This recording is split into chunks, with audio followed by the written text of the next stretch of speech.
Assalamualaikum warahmatullahi wabarakatuh. Perkenalkan, nama saya Taufik Hidayat, peserta KKN Universitas Islam 45 Bekasi dari kelompok 3 akan berbagi edukasi mengenai sosialisasi kekerasan seksual. Yuk kita bahas.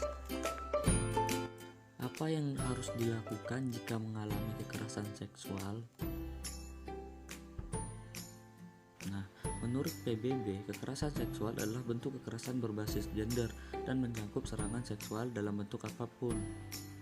Upaya untuk melakukan tindakan seksual, komentar atau rayuan seksual yang tidak diinginkan, atau tindakan untuk memperdagangkan oleh siapapun tanpa memandang hubungan dengan korban dalam situasi apapun. Adapun jenis kekerasan seksual yang terjadi di masyarakat diantaranya berupa serangan fisik, verbal, dan visual. Serangan fisik ini meliputi tindakan pemerkosaan, pelecehan seksual, dan sentuhan fisik seperti mencium, meraba-raba, dan bentuk lainnya. Terdapat pula pelecehan seksual dalam bentuk serangan verbal seperti menyebut bagian tubuh tertentu yang terkait seksual, atau bernada seksual, atau merendahkan chatcaling dan bentuk lainnya. Sedangkan serangan visual meliputi gestur, mempertontonkan gerakan, atau konten asusila, mengutip, dan lainnya. Komnas HAM Perempuan dan Jaringan Masyarakat Sipil mengategorikan kekerasan seksual menjadi 9 bentuk, antara lain pemerkosaan, pelecehan seksual, eksploitasi seksual, perbudakan seksual, perkawinan paksa, aborsi paksa, pemaksaan kontroversi, penyiksaan seksual, dan pemaksaan pelacuran. Perlu diketahui pula, kekerasan seksual dapat terjadi di mana saja dan dapat menimpa siapa saja. Kekerasan seksual tidak memandang waktu. Kekerasan dapat terjadi di pagi, siang, sore, maupun malam hari. Kekerasan seksual tidak memandang tempat kejadian, karena dapat terjadi di rumah, sekolah, tempat kerja, dan tempat umum, serta melalui online. Kekerasan seksual pun tidak memandang hubungan dengan pelaku, baik orang lain di tempat umum maupun orang terdekat seperti pacar, kerabat, dan teman. Selain itu, kekerasan seksual juga tidak memandang usia. Tak hanya menyasar anak muda, sebagian korban, namun juga menyasar bayi, anak, dan lansia. Kekerasan seksual tidak memandang secara berpakaian. Siapapun yang menggunakan seragam sekolah, jilbab maupun tidak berjilbab dapat menjadi korban. Kekerasan seksual tentunya dapat dialami laki-laki maupun perempuan. Namun yang banyak menjadi korban adalah perempuan dan anak-anak. Hal itu dikarenakan konstruksi gender yang tidak adil di masyarakat. Yang perlu diingat, kekerasan seksual dapat terjadi karena adanya ketimpangan relasi kuasa antara pelaku dan korban. Hal ini juga dapat terjadi adanya tipu daya sehingga membuat korban tidak berdaya. Kekerasan seksual sendiri merupakan kejahatan yang menyerang integritas dan martabat seseorang, sehingga menimbulkan trauma yang berkepanjangan bahkan berdampak seumur hidup. Seseorang yang menjadi korban kekerasan seksual mengalami dampak psikologis, dampak sosial, dan dampak ekonomi. Dampak psikologis yang dialami oleh korban adalah trauma, depresi, tertekan secara psikis sehingga terkadang mengucilkan diri. Sementara itu, dampak sosial yang dialami korban adalah seringkali mendapat stigma negatif dari lingkungan sekitarnya. Sedangkan dampak ekonomi yang paling terasa oleh korban adalah kehilangan pekerjaan, penghasilan, serta menurunnya produktivitas.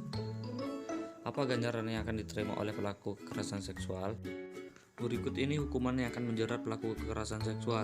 KUHP Pasal 281-299 mengenai pelanggaran kesusilaan di tempat umum, pemerkosaan, pencabulan termasuk kepada orang dewasa dan anak-anak, Undang-Undang tentang Perlindungan Anak, Undang-Undang tentang Pemberantasan Tindakan Pidana Perdagangan Orang, Undang-Undang tentang Pornografi untuk konten asusila, UU ITE kekerasan seksual berbasis gender online.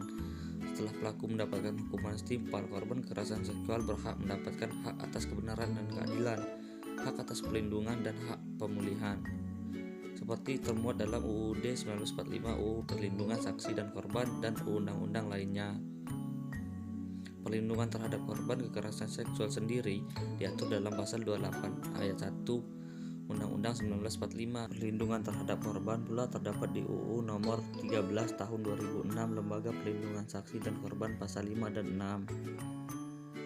Hak untuk memperoleh perlindungan atas keamanan pribadi, keluarga, dan harta bendanya, serta bebas dari ancaman yang berkenaan dengan kesaksian yang akan sedang atau setelah diberikan.